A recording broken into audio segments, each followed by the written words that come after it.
All right.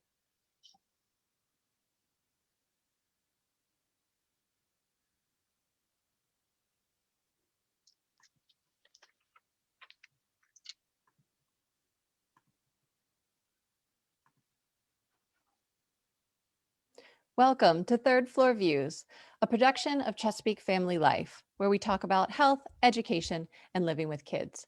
I'm your host, Janet Jefferson.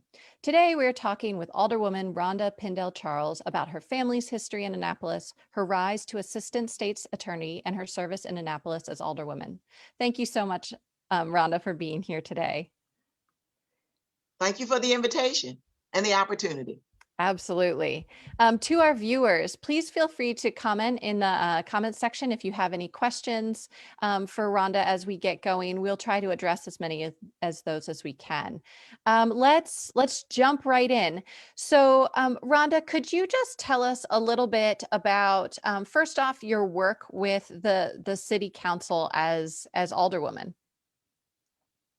Well, as you know, and as many know, I am the city councilwoman who represents Ward 3, and that's generally the greater Parole area. I've been in this position since December of 2013. I'm also the Public Safety Standing Committee Chair, and what we do is consider legislation in Title 11 and Title 12 of the code. But first and foremost, and I've kind of taken this on as a mantra, the public safety is paramount. The public safety is best assured, public safety is best assured when its residents are healthy, 1. Number 2, informed or educated. 3, meaningfully engaged in the enhancement of our professional and volunteer workforce. 4, good money managers of their finances. 5, residing in safe and affordable housing communities. 6, mobile, in other words, easily able to access adequate and affordable transportation when needed. 7, pursuing social, community, entertainment, the arts, historical, and recreational activities. 8, as well as possibly choosing to enlighten themselves spiritually. So therefore, the Public Safety Committee is committed to working as one Annapolis, an Annapolis that values everyone and where healthy living starts here. Well, thank you. That's a lot. Those are a lot of goals, and it's I'm sure it keeps you very busy. What does sort of the day-to-day work look like on the City Council? Well, basically, I would say much of the work involves responding to emails. We get at least 100 emails a day. I would say 90% of them require some response. We have meetings, city council meetings twice a month, work sessions, but also community meetings, meetings when it comes to committees or different aspects or activities that we're involved in when it comes to the city council, whether with the mayor or colleagues or administrative staff. So that's a huge part of it. I keep track. My mother was an algebra teacher, so I keep track of data, and I track how many hours I work for the year, how many hours or how many miles I've driven, how many meetings I've attended, and so that gives me a good opportunity. I don't complain about the salary, but I have calculated it to be approximately $4.50 an hour. So it's a labor of love, of course, not in it for the money, but in it to help our residents and our city to progress and to move forward. So that's pretty much, that's enough of a day to keep you busy. And so when you have a family and another full-time job, of course, that makes it even a little more challenging, but still, I'm here to serve. So as you said, that's not the only job that you do. In fact, you hold a full-time job. And that is with Anne Arundel County Public Schools as school community liaison specialist. Can you tell us just a little bit about that work? And I'm sort of curious to hear specifically what that's been looking like lately because of the pandemic and Hogan's push to get kids back in school. So first off, let's just hear generally what does that job entail normally? Well, I've been with the school system since January of 2006. I've been in different departments doing the same type of work. I also was for 7.5 years based at a school, Frank Heppenholman Elementary School in Hanover, 800 students, 90 staff. So not being a trained educator, that was a great experience for me. So basically what I do is I am the school community liaison, anything to do with school community. I'm the bridge that tries to understand both what the community is saying and what the school system is saying.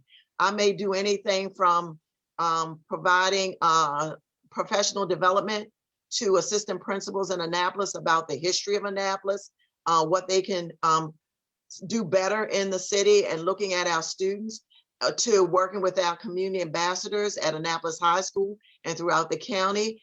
And they're our boots on the ground. They're working directly with parents. So it could entail many things, being on different committees, whether it's a county committee, an in-house school system committee. But of course, since the pandemic, the main thing that I began working on was making sure that the food was available to all our students. And we had some issues within the city as far as elementary school students having to walk further. The city provided for free bus service until we could get it on board. Then the city's Stanton Community Center continued to partner with the Maryland Food Bank. So therefore, those children within the Clay Street area were able to walk to that location. So food is, I say to anybody, you can find some place to lay your head many times. It may not be the most elegant. You can find some piece of clothing, may not be the most fashionable, but when it comes to food, there's no substitute. You can't eat bark off a tree. You can't eat shrubbery or grass. So there is no substitute for food. So that to me was the primary. And also we worked on connectivity issues for those who were not able to connect, either because they didn't have the resources to do that, especially in South County. Many of our residents, it's very rural in those areas. So we had to find a way to make sure they were connected, and also not only connected when it comes to resources, whether it's Chromebooks, but also connected when it comes to staff. So those were for me, the two main issues that I've been working on, and when it comes to the pandemic. And in the city, we also meet weekly. We have a business recovery meeting with the mayor and some city leadership. I'm the county rep, city council rep. And also we meet with Dr. Knowledge with the health department. That's a meeting that we have about 30 people on, whether it's city administrator, I'm the rep there, administration, also county council rep, as well as our state delegation. So those meetings have been very instrumental in keeping us connected, getting information. We have a lot of guest speakers. Our Office of Emergency Management, and part of what I do is, as the public safety chair, I work closely with police, fire, and the Office of Emergency Management. So with that being said, that's kind of my role during this pandemic. Yeah, it sounds like it's an integrated role in many ways. The school system and the city integrate and interface in on many levels. So yeah, it sounds like you're really busy, and you're dealing with just making sure all the students' really basic needs are met, that they can attend school virtually when that's necessary, and then that they're being fed, like just make sure that they're being cared for properly. It sounds like there's a lot of to some degree overlap between your two roles on the city council and as school liaison. Do you find that it's really helpful to be in both of those roles and they can benefit each other? Or are there other times where you find that maybe you it can be a problem, or there's sort of conflict of interest? Well, it's a definite enhancement. What I do for the school system, and since I've been there since 2006, definitely has enhanced my capability on the city council. Yes, sometimes there is a conflict, and I'll give you a perfect example. We were asked as city council people to encourage our residents to get the vaccine. So we were videotaped to have it out there as a PSA. But then I got an email from the school system saying no, in general, to all staff, because it is a personal issue and therefore not acceptable. So we had to pull that public service announcement from my behalf. But that's fine, because there are other ways to get the message out. So if plan A doesn't work, then we certainly can move on to plan B, C, D, sometimes E. So it all works out in the end. Oh, I love it. It sounds like creativity is definitely required in the role. Absolutely. That's the other duties as assigned. Oh my goodness. I want to hear a little bit about your family history. You have been in the area for, or your family has been in the area for many, many generations. Could you just talk about more about your family? You said how your mother was an algebra teacher, and sort of how far back does your family go? And what role does being a multi-generational local impact your work? My family here in Parole goes back to the Civil War. So that's pretty far back. That's impressive. That's my paternal family. My maternal family, and this is something we didn't find out till about 4 years ago. There, my two of my distant cousins. One is a professor at Georgetown University. One is a medical doctor at Georgetown University. It started off as a hobby, and what they ended up doing is tracing our lineage back to 1704 to a woman, and my mother's family name is Queen, to 1704, Mary Popo Queen, who by way of, I think, the northern part of South America through the islands, came here as an indentured servant, ended up landing at the 1 mile pretty much in the Bowie area from Anne Arundel County in the White Marsh area. And there was a point at which we found out, when we found this out, that it was part of the contingent of slaves who built Georgetown University. So it was a very eye-opening experience. I could have fell off my chair. At some point when this lady was deceased, they tried to make her heirs slaves. Now, she was an indentured servant when she got here. They sued. It went to the U.S. Supreme Court. One of the attorneys involved was a relative of Francis Scott Key. And so they prevailed. And so one of my first cousins turned to me when we heard this story. We literally fell out. She said, now we understand why we are the way we are. Thought that was profound. And so we have met because at some point, some of these, we call GU 272, the 272 people that they could trace back to this area, are now part of a group, and some were stayed here and some are went to Louisiana. So about 2 years ago, we did meet some of the ones from Louisiana. They came up here, and we've kept in contact with Georgetown University. A book is supposed to be published by a gentleman who's originally from Bethesda, but is on staff at the University of Nebraska at Lincoln, and I've met him. And so it's the history. It really makes you feel proud about what you've done. I think it's, I have a very deep and abiding appreciation and respect for history, which drives my energy and my passion. Young people need to know their history, especially as African Americans, even dating back to Africa. I think that's, or wherever it dates back to, I think that's extremely important in finding out and learning who you are, where you came from. It gives you a sense of place. It gives you a sense of purpose. And it gives you a sense of drive. And it makes you understand. I watch Finding Your Roots with Dr. Gosh, I'm having a senior moment, Henry Louis Gates. And it was really fascinating. There was a gentleman on who is a fashion designer in New York. He's about 38 years old. Come to find out, his like 7th generation grandfathers from Russia. He's Jewish. One was a cobbler and one was a tailor. And he's now a very famous designer in New York. So that tells you, sometimes you don't know where your skills and talents and traits come from, but if you go back far enough, you can usually find the answer in history. Definitely. Yeah, family history is so interesting. And I think particularly it's something that Americans often crave because, people are coming from all over the place. It's and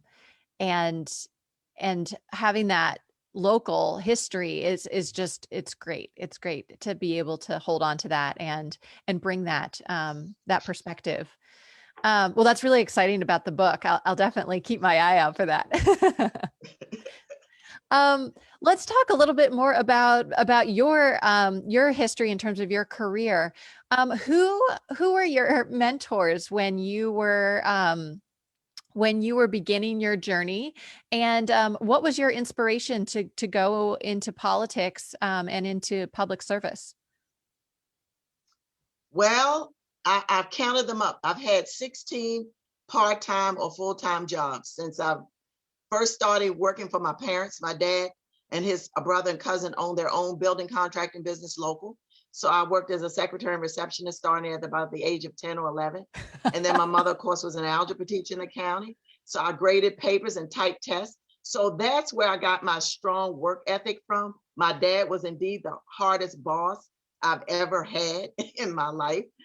He was tough on me, and that was a good thing. And so I started off there, worked as a candy striper in Anne Arundel Medical Center, Anne Arundel General Hospital, and I could list them all. I guess I worked for my church, Montgomery Ward as a dishwasher, a blast cleaning company in the maritime industry, Parole, Sears, Morgan State as a college teaching assistant, Office of the Public Defender, Office of the Attorney General, Maryland Department of Natural Resources, a hearing officer in Baltimore City, assistant state's attorney in Baltimore. I worked for the county health department after I retired from Baltimore, public school system, and now county councilwoman. So I've done a lot, but each one of those positions from start to finish has prepared me for doing what I'm doing. Now, as far as inspiration and mentors, I see the question that's not necessarily about mentors, but who have I learned from? Definitely my mom and dad, my husband, even my son and daughter and their friends, my immediate and extended family, my friends, my church, and my community. As far as my inspiration to go into politics, I was extremely reluctant to go into politics. Dr. Classy Gillis Hoyle, who was completing her third term and knew she wasn't going to pursue a fourth term, came to my husband and said, Marvin, do you think Rhonda would be interested? And he said, no, I don't think so. He said, but I'll work on her. So he would drop little hints about it, talk about it. Classy would go back to him and she said, is she ready? He said, no, not quite. I'm gonna still work on her. So finally he told me, and he's a senior accountant at the Board of Ed. He said, you know, you can get more done on the city council than you can doing a lot of your volunteer community work. And I said, well, what do you know about it? You're an accountant. So I poo-pooed the idea, but then I kind of thought about it and I said, okay. So he went back to Classy and said, she's ready. So I talked to Classy about it. I also spoke to Alderwoman Finlayson, who had been on the council for a couple of terms. And from there, I decided, okay, I think I can do this. And I went on and decided to do it. And it has been a labor of love. So that has been kind of my story and how I got to where I got, in a nutshell. So what made you so reluctant to get involved in politics in the beginning? Honestly, it didn't seem like something for me. I didn't see myself in that role. But what I will say is I saw local elected officials, Mike Bush, John Astle, Chris Trumbauer. I saw those as role models. And I thought about it and I said, you know, I always had a very close relationship with all of them. And so that's what really kind of convinced me. Classy, even the older persons that we've had in Ward 3.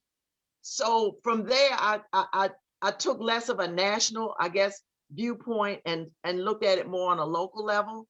And I guess that's what really kind of pushed me over the edge. And I knew my husband wasn't going to tell me something that wasn't, you know, correct. We've been married for over 41 years. So at this point, I mean, you know, we're in it for life. And so I think that's what I turned my focus more locally. And I knew I had their support. So that's what really, I think, kind of did it for me. Hmm.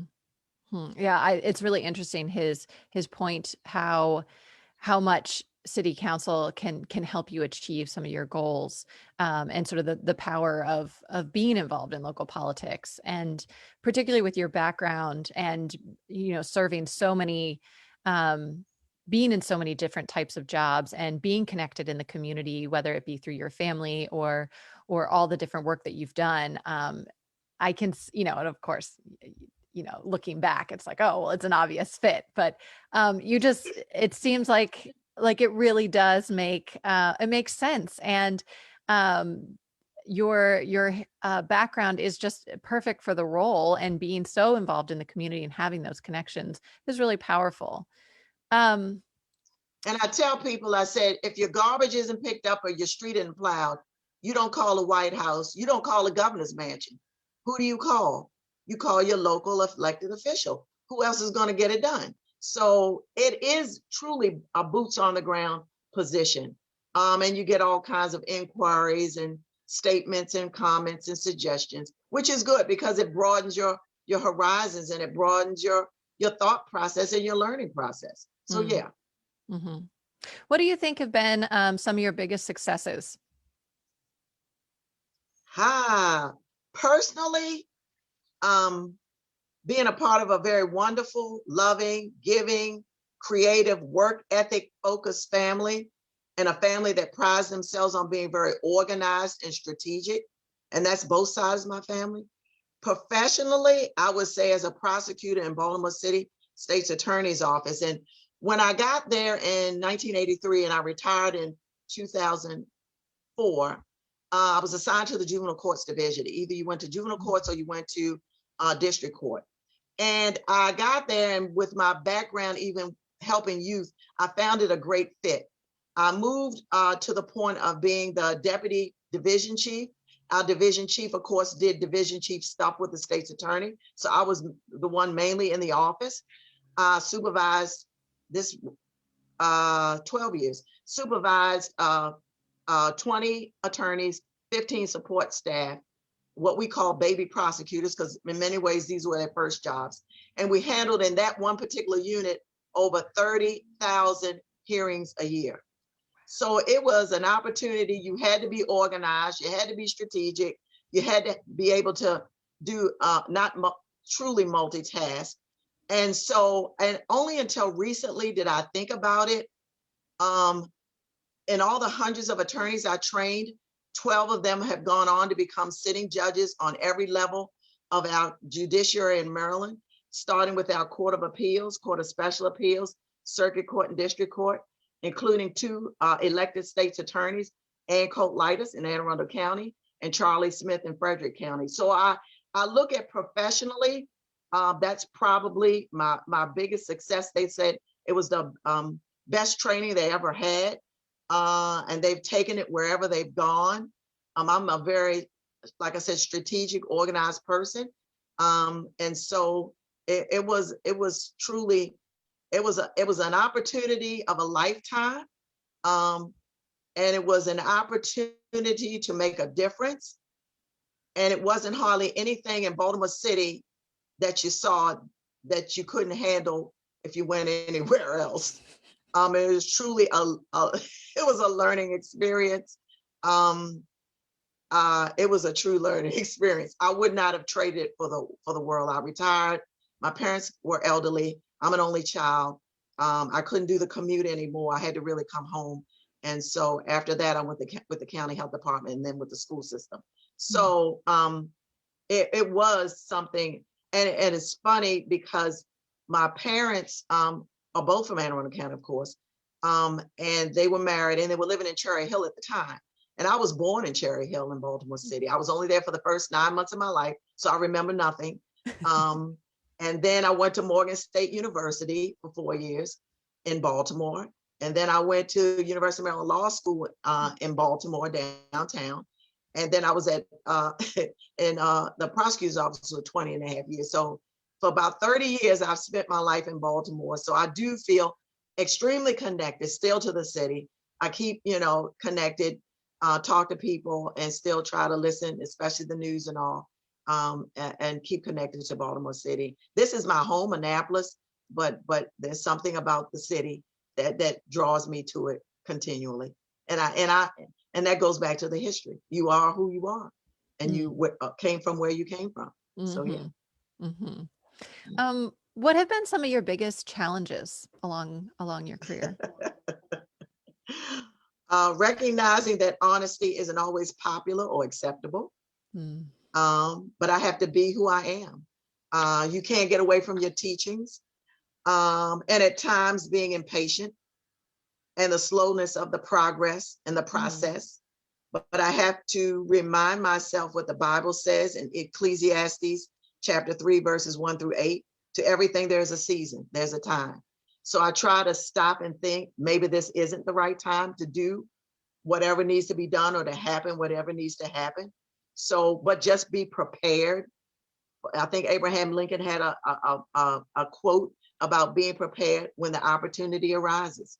So, so sometimes, yes, I can be impatient, but I have to recognize that there's a reason for that. And so I listen and I try to be very cognizant of that. Yeah, patience is a tough one. I can relate to that for sure. Um, how can young women, specifically African American women, be better supported to go into politics and succeed? Be prepared for the journey. Hmm. Learn from those who have walked there. For me, like I said, I met with Classy, I met with Sheila before I made my final decision. Um, and listen, and you know, there was a principal at Walt S. Mills Parole, Miss Adams, who always said, um, making good choices, and to listen and talk with the people who are making good choices. So talking with people who have made good choices. It may not be your mother or your dad or a cousin. It may be a coach. It could be anyone. But when you find that person, listen to them and run it by them, and see what they have to say. Definitely being an attorney has given me the skill sets to take on this role. Stay true to yourself.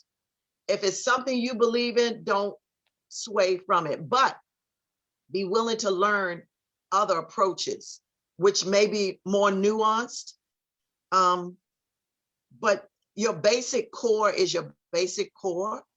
Um, Listening to your gut. The only older I get, the more I realize that's extremely important because I've had a lot of experiences, and usually I can draw on something else that has happened before, whether it's 10 minutes ago, 10 hours ago, or 10 years ago.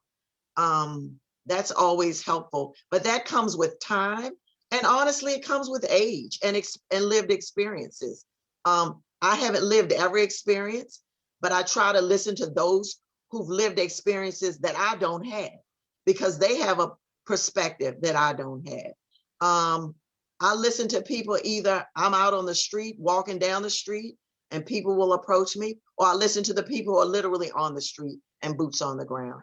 My dad used to say, you know, somebody can say something really crazy 999 times and you dismiss them, but that 1000th time, maybe you really need to listen because it might be something that you could learn.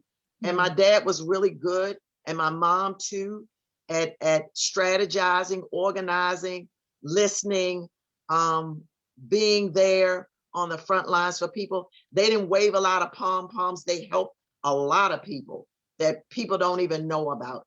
But they weren't out here, you know, like I said, raising pom poms and telling everybody about what they were doing. And I think people in the community really appreciate that. Same way for my grandparents. Same thing. It was the same exact thing. And so that's all I know. But I'm willing to learn more always and pivot when necessary. Mm-hmm.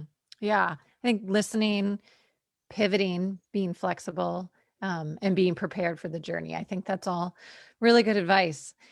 Do you think your law degree and your background in the attorney's office, do you think that was critical to your success in public service? Absolutely. Especially as a prosecutor. Hmm. And I equate it to, it's so funny, I equate it to an orchestra leader. Everybody thinks the judge really controls the courtroom. It's the prosecutor that calls the cases. Hmm. And really, because the judge doesn't call the case, the prosecutor does. And the prosecutor's bringing the cases. So it's like being an orchestra leader. If the court clerk is playing the flute and she's not on or he's not on course, and if the police officer is playing the trombone and he's off key, you got a bad band in that courtroom going on. And so it behooves you, and I've seen it happen many times, you have to be cordial, respectful, dignified to everyone. Victim, witness, police. We've got probably 9 to 10 entities going on in that courtroom, and everybody's there for a particular position. Coming in the morning, say it's Monday morning, you have your correctional officer, and I said, well, Correctional Officer Jones, how was your weekend? Didn't your daughter have a ballet recital this weekend? How did that go? Oh, that went well, Miss Pindell Charles. Now, who do you want brought up from lockup? Oh, can you bring up Mr. So-and-so? Because this is the only case I have today, and I really need to get out of here. No problem. And then I've seen others who weren't that respectful and then try to elicit the judge and bring the judge into it. And the judge is saying, no, that's between you and the correctional officer. I can't help you. And so you learn, if you didn't already, learn to be cordial, dignified, and respectful to everyone. One morning I had 198 violations of probation hearing. We start at 9, you have to get out, because one of the judges, and I loved him dearly, said, I have a 12:45 lunch engagement. Ms. Pindell Charles, are you ready to rock and roll? Yes, sir, I am. And we were done by 12:45. And you have to, and you can't stop, and you can't hum and haw. You have to keep it moving. And so, and you quickly learn, you better keep up with the speed and the pace. And so it taught me the art of negotiation, the art of being even more dignified and respectful, the art of learning to work with anybody and everybody, and just being there for those, especially when I was there, being in a position to help them. For 8.5 years, I was in the Family Felony Violence Division. I handled prosecuted physical child abuse cases and companion domestic violence cases. So that was a pivot too, but it was always an opportunity to work with families and defendants. And what I tell people is, as a defense attorney, your total focus, and that's the way democracy works, is on your client. That's it. That's the way it's supposed to be. As a prosecutor, you have a lot of latitude. You can advocate for your victim. You can advocate for the community. You can advocate for the witness. You can even advocate for the defendant, because I've had some victims that I had to take several looks at and realize, no, the defendant is a much more dignified and respectful and person who deserves another opportunity, or an opportunity that they may not even realize that they need. And so to me, that was the beauty of being a prosecutor. You had the luxury and the latitude to go in whatever direction you decided. And of course, the judge had the final decision, but you always had several different other opportunities in your toolbox. You knew kind of where the bottom line would be. So I always had 3 or 4 suggestions on plea bargains, if that was the case, or whether it had conditions attached to probation, or we had a licensed clinical social worker on staff who was integral in providing us that opportunity. They would, of course, interview the victims and witnesses as well, and the families, even to come up with a plan that would fit that family. And so I totally enjoyed doing what I did, and it was really, really eye-opening and a labor of love in many ways. There were times when you felt like, gosh, woo. But then there were times you could walk away and said, I did some good today. Other days, sometimes you feel like, gosh, should I have done it another way? I had a supervisor said, well, if you did a good job and they don't come back, that's great. If you didn't and they come back, then you have another opportunity to do it over. So, and that happened at times. Yeah. But it was something that yes, it is truly enhanced along with the school system, of course. And I was a program manager for the Office of Minority Health and our Anne Arundel County Health Department.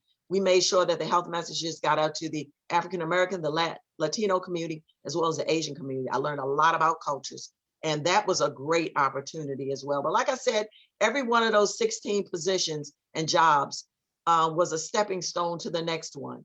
And so my first 2 legal jobs, came from me being a bank teller at Maryland National Bank, which is now Bank of America, which is now closed on Church Circle, that truly the busiest branch.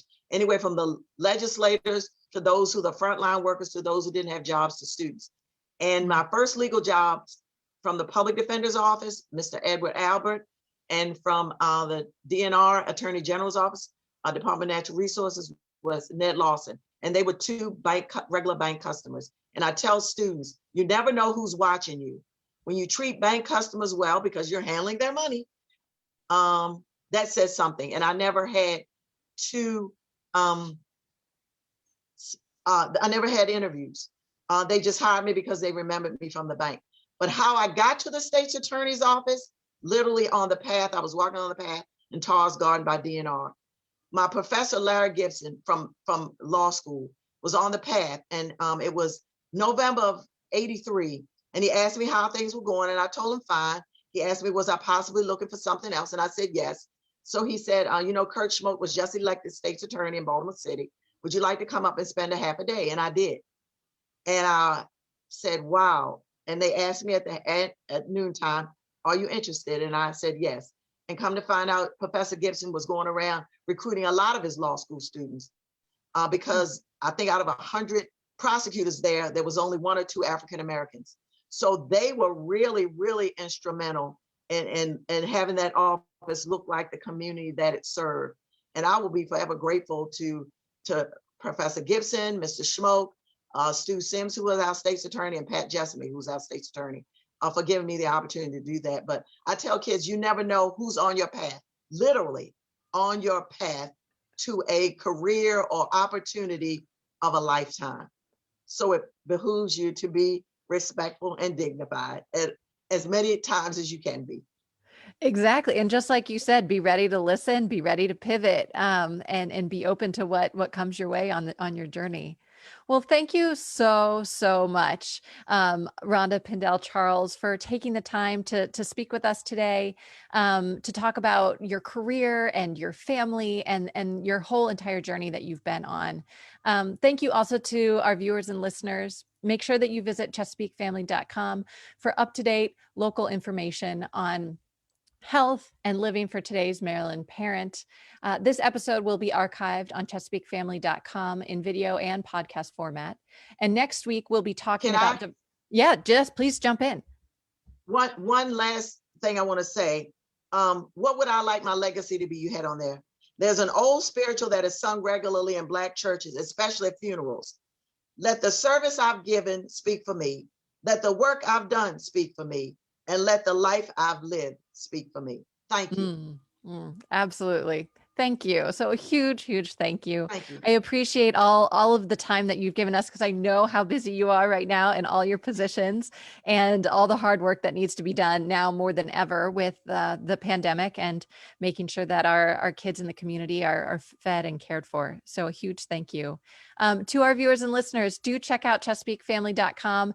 For next week, we'll be here on Facebook Live as well to talk about diversity in children's literature and how to make your at-home library more diverse.